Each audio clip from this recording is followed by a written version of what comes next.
안녕하십니까. 오늘도 좋은 시간 주신 하나님께 감사를 드립니다. 오늘은 육신의 존재 네 번째 시간입니다.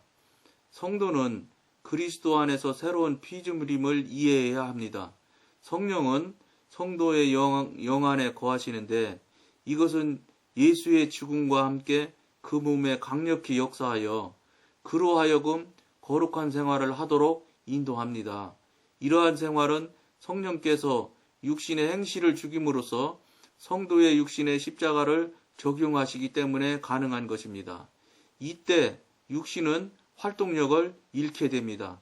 그러나 이 말은 성도가 더 이상 육신을 가지지 않게 된다는 말은 아닙니다. 왜냐하면 성도는 계속 죄스러운 육신을 지니고 있으며 육신의 존재와 더러움을 의식하고 있기 때문이다. 죄의 성품이 아이들에게 유전되어 전해진다는 사실 자체가 우리가 지금 소유하고 있는 것이 죄 없는 아담의 완전한 성품이 아니라는 것을 증명하고도 남습니다. 성도는 가장 성스러운 시간에도 연약해지는 때가 있다는 것을 솔직히 고백하지 않으면 안 됩니다.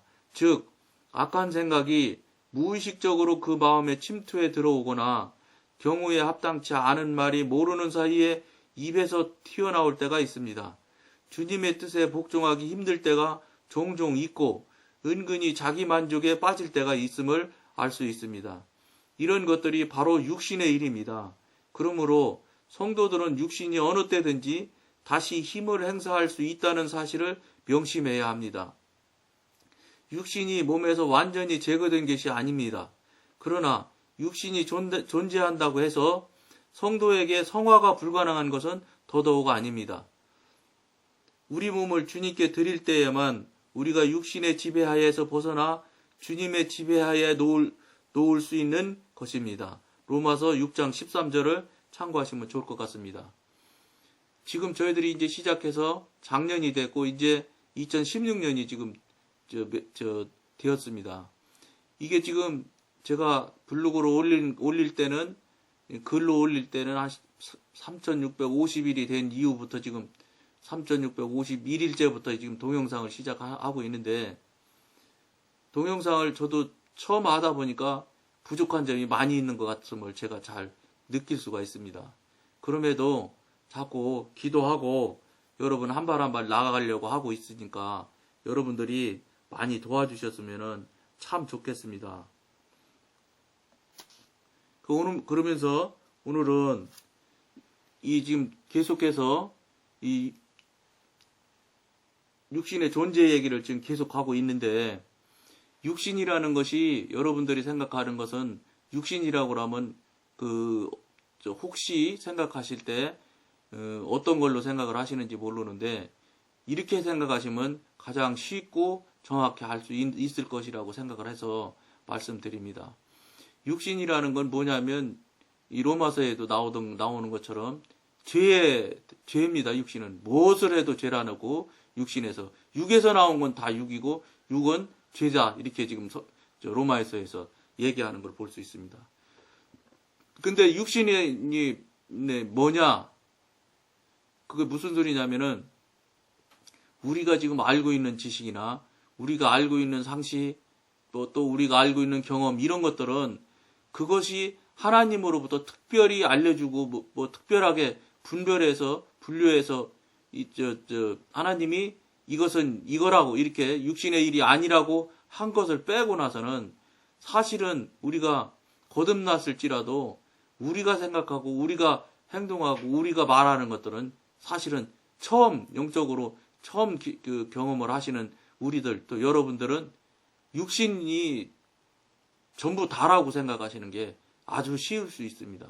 근데 그러면은 육신이 어떻게 하면 육신이냐, 어떻게 하면 육신이 아니냐, 이걸 알 수 있느냐면, 저 같은 경우는 어떤 일이나 어떤 생각나는 일이나 어떤 그럴듯한 일일지라도 그런 일들을 실제 그 일들을 행했을 때 이 일을 행하면 그 파급되는 일들이 나타납니다. 예를 들어 어떤 일을 하면 그 사람이랑 무슨 일을 하게 되면 그 사람으로 하는 관계는 예를 들면 어떤 관계가 되며 과연 하나님 보실 때 가장 순수하고 하나님의 영의 관계가 관계를 하는 것인지, 아니면 인간의 생각과 인간의 경험을 근거로 해서 관계를 하는 것인지, 이런 거를 본인이 잘 돌아보면은 본인이 알 수 있습니다.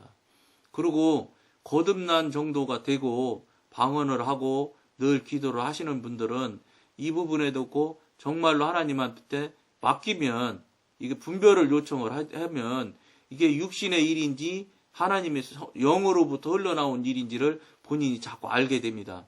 이거를 여러분들이 힘드시겠지만 이 일을 자꾸 하셔야 된다는 겁니다. 그래야 우선 육신의 일인지 영의 일인지를 먼저 알아나가야 육신에서 떠날 수가 있다는 얘기입니다. 육신의 일을 거절하고 거부하며 그 일을 안 하게 되거든요. 그걸 분별을 하지 못하면 그 일이 그 일인 것 같고 이 일이 이 일 같은 것이에요. 특히 어떤 어려움이 문제가 나타날 수가 있냐면, 이 방송을 들으시는 분들 중에는 교회에서도 중요한 일을 하시는 분들도 있을 것입니다. 중요한 일도 하고 또 그다음에 중요한 직책에 계신 분도 있을 것입니다. 그러면서 교회 이름으로 모든 일을 하는 그런 경우가 있는 분들이 많이 있을 겁니다. 근데 교회에서 교회 이름으로 한다고 해서 모두 하나님이 일이 될 수는 절대 없다는 겁니다. 또 영적인 일이 될 수 없는 것은 더더군다나 분명한 사실입니다. 왜 그러냐면, 예를 들면 이런 것입니다. 성경에 보면 하나님이 능력이 많으시니까 능치 못할 일이 없다. 그러니까 우리가 능치 못할 하나님 안에서 못할 일이 없다. 이런 식으로 자꾸 목사님들은 강대상에서 말씀하시는 걸 볼 수 있습니다. 근데 하나님이 능치 못하심이 없는 건 사실이지요. 그런데 우리가 그럼 하나님, 나 이거 하나님 일이라고 생각하고 가겠습니다. 이렇게 하면 그게 하나님의 일이 되고 하나님이 능치 못하는 능력이 다 나타나느냐? 그것이 아니라는 겁니다. 이 일을 예를 들어서 어떻게 제가 지금까지 현재 상태에서 깨달아지고 알아지는 건 어떤 식이냐면, 어떤 일을 하시든 간에 하나님, 내가 이러이러한 상태에서 지금 어떤 일을 할까요? 해서 어떤 일을 하라고 성령님으로부터 말씀을 받고, 그 다음에 그럼 어떻게 할까요? 어디로 갈까요? 누구를 만날까요? 이런 거를 전부 성령님이 지도인들을 받아서 일을 해나갈 때 하나님의 능력이 임하고 능치 못함이, 그 일에 능치 못함이 있는 것이지, 내가 생각하고 내가 계산하고 내가 다 계획하면서 나가면서 능치 못함이 없다고 그러면서 꼭 일은 내 생각과 자아에서 다 자기 뜻대로 하고 있으면서 하나님이 권능이 내 일에 미칠 것이다, 이렇게 생각을 하는, 그렇게 말을 하는 경우를 너무 많이 볼 수 있습니다. 이것은 절대로 하나님의 능력이 임하지도 않을 것이며, 그리고 첫째로 이거는 미안한 말이지만 아무리 하나님의 일, 교회 일을 한다고 손 쳐도 하나님 허락하기나 하나님의 이 지도인들을 받지 않은 일들이라 이것 자체가 육신의 일이라는 겁니다. 육신의 일은 로마서 말대로 육에서 나온 것이고, 육에서 나온 건 다 죄라는 겁니다. 다. 그걸 빨리 여러분들이 인식을 하셔야 됩니다. 그래서 육신의 존재에 대해서 정확히 빨리 파악을 하셔야, 그런 다음에 그걸 파악을 하셔야 내가 이게 지금 말하는 대로 육신이구나, 육신은 죄구나, 아무리 그게 거룩한 일이고 경건한 일을 할지라도 그것은 죄가 된다는 걸 여러분들이 아셔야 됩니다. 그 중에서 아주 대표적인 예를 제가 한번 전에 드린 적이 있습니다. 제가 성가대 할 때, 목사님 기도할 때 헌금 뒤에서 슥슥슥슥슥 세서 내는 분들이 있었다고 말씀드렸지 않습니까? 그런 것들은 여러분, 이 부분을 한번 여러분들이 이 방송을 보고 나서 잘 한번 스스로에게 가만히 앉아서 묵상을 한번 해보십시오. 여러분들이 하나님이라고 하면 그것이 죄가 될 것인지 아니면 거룩한 제물인 헌금이 될 것인지를 여러분들이 한번 생각해 보시면 아주 쉬울 수 있습니다. 즉, 그런 경우는 헌금을 드린다고 그러면 여러분들은 돈 내면 죄가 될 리가 있나 이렇게 생각하실 수 있는데, 그게 아닙니다. 그건 돈을 내는 것이고, 제가 한번 그런 예도 들어드린 적이 있지 않습니까? 돈을 내는 것이기 때문에 돈을 내고 어떻게 하느냐, 지금 그 교회인들은 어떻게 하느냐? 돈 냈으니까 11조 냈으니까 하나님 말씀대로 저 창고에 쌓을 곳이 없나 채워지나 안 채워지나 즉 무슨 소리냐면 그 보상 심리가 작동을 합니다. 그럼 무슨 소리냐? 내 돈 냈으니까 나 얼마 주시오 이거밖에 아니거든요. 내가 돈 내고 돈을 냈으니 돈을 얼마 주시오 하는 것은 무슨 소리냐면 미안한 말인데 이거는 누구한테 청탁해서 돈 주고 청탁하고 그 다음에 그에 대한 대가를 받는 것과 동일한 것입니다. 즉 여러분들이 그런 뜻에서 그런 마음에서 헌금을 드린다고 하면 아무리 헌금이라도 소용없습니다. 이게 죄라는 게 죄입니다. 왜냐? 그 돈 드리고 하나님한테 돈 달라고 그러면 다시 얘기하면 사람이 높은 사람한테 가서 돈 대고 돈 주고 돈 벌 수 있는 거나 또는 무슨 권리 달라는 것과 즉 그렇게 하는 경우 뇌물 아닙니까 그게. 사람들 사회에서는 뇌물이라고 하지 않습니까? 그런데 여러분들이 만약에 이런 생각으로 헌금을 드린다고 하면 하나님한테 뇌물 드리는 거랑 똑같은 겁니다. 헌금은 무슨 헌금입니까? 뇌물이지. 예를 들어서 100만 원 드리고 성경 말씀대로 30배, 60배, 100배 받자고 3천만 원, 6천만 원, 1억 내놓으라고 한다고 그러면 그거 뇌물 준 거지 어찌 그게 헌금입니까? 여러분들 마음을 바꾸셔야 되는 겁니다. 뭐 어떻게 바꿔야 될 것 같았냐면 뇌물되지 않게 바꾸셔야 되고 뇌물되지 않으려면 어떤 말씀이냐? 물론 여러분 처음 신앙을 체험하거나 또는 거듭난 지 얼마 되지 않으면 보상 심리를 아예 내려놓기가 쉽지 않을 겁니다. 무슨 돈을 많이 예를 들어서 100만 원 드릴 때라면 몰라도 1억씩이나 10억씩 만약에 드렸다고 하면 보상 심리 생각을 안 할 수가 없습니다. 사람이 육신의 관계가 많이 되기 때문에 오늘 지금 이 말씀에서도 그런 얘기 하지 않습니까? 우리가 아무리 경건하게 된 것 같더라도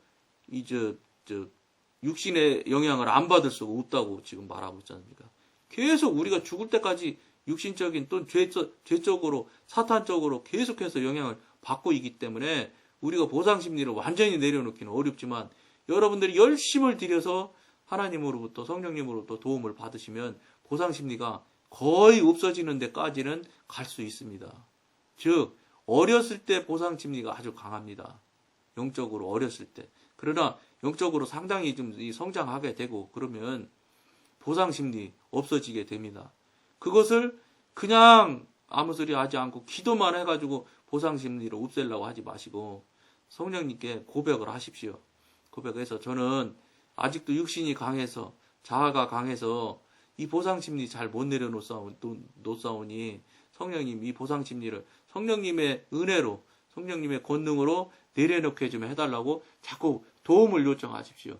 도움을 요청을 하면 여러분들이 생각하지 않는 그 마음의 상태나 이런 것들이 생겨나서 아주 쉽게 훨씬 더 마음의 정리가 잘 되어져 나가며 이 보상 심리가 줄어드는 거 하는 거를 여러분들이 알게 될 겁니다.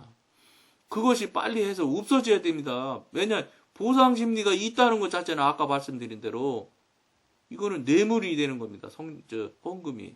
무슨 소리냐? 많이 받아먹으려고 드리는 돈이기 때문에 이거는 100% 뇌물이지요. 말만 바꾸면. 헌금은 무슨 헌금이겠습니까? 헌금은 그냥 하나님께 드리면 그만인 것이지 보상받으려고 하고 얼마 받고 몇 배 받으려고 한다고 하는 마음이 있는 눈꽃만치라도 있다면 이거는 뇌물인 것입니다. 그러니까 그거를 여러분들이 꼭 인지하시면 이것을 여러분들이 깊이 묵상하셔서 여러분들이 지적으로나 지정의 모두 다가 동의할 수 있게 만드셔야 됩니다. 그래야 내가 이게 지금 하나님께 이 헌금을 잘못 드리고 있구나. 잘못 생각하고 있구나. 이렇게 돼서 여러분들이 시인은 본인이 인정을 해야 성령님께 내놓고 회개도 할 수 있고 그걸 내려놓고 깨트릴 수도 있지. 이걸 잘못된 것을 인정하고 잘못된 것을 알지 못하면 어려운 말입니다. 제가 하는 말을 여러분들이 그게 안 되는 분일수록 웃기는 소리 한다고 하고 이상한 사람이라고 하고 잘못된 사람이라고 말하는 수가 아주 많습니다. 그 드리는 모양이나 그 태도나 자기 그 중심을 스스로 한번 돌아보면 내가 이렇게 하면 안 되겠구나. 이거를 빨리 알아야 내려놓기 시작하는 겁니다. 그러면서 성령님의 도움을 잡고 입으시면은 여러분들이 훨씬 더 쉽게 빨리 내려놔지고 깨트려지는 것을 여러분들이 경험할 수 있을 것입니다. 오늘은 여기까지만 하겠습니다. 감사합니다.